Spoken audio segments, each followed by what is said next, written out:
here with my father, Randy Tate, and the question is concerning the nature of Christ. There have been debates all the way back to the dawn of Christianity on how could Christ be fully God and at the same time fully man. I would like to ask how to resolve what seems to be a contradiction. We don't have to understand God. We can't understand God. He's the unknowable. We don't understand how there can be a God who is limitless. He has no limitations. He has no boundaries. The universe cannot contain him.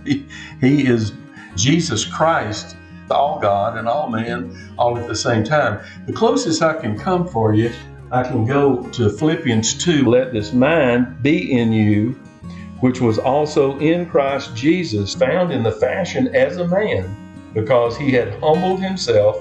He did not see himself in the form of God, or think of himself as robbing God, and become obedient, redeem us to God. Jesus said, I and my Father are one. Any man that has seen me has seen the Father. Can you speak to the divinity of Christ? He transcends time and space.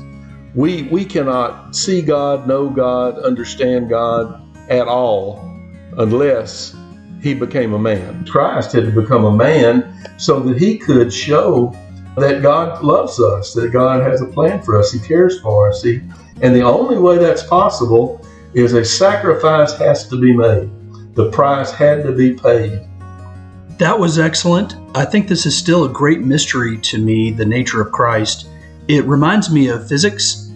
When you look at light, in certain ways, it's a particle. And when you observe light in other ways, it's a wave. And it's both things at the same time, which is hard to comprehend. But Christianity is the only religion that runs toward paradox. And those things really resonate with me. So thank you for that discussion today. And thank you all for listening. If you would like to ask a question to Pastor Randy, please do so in the comments below, and have a blessed week.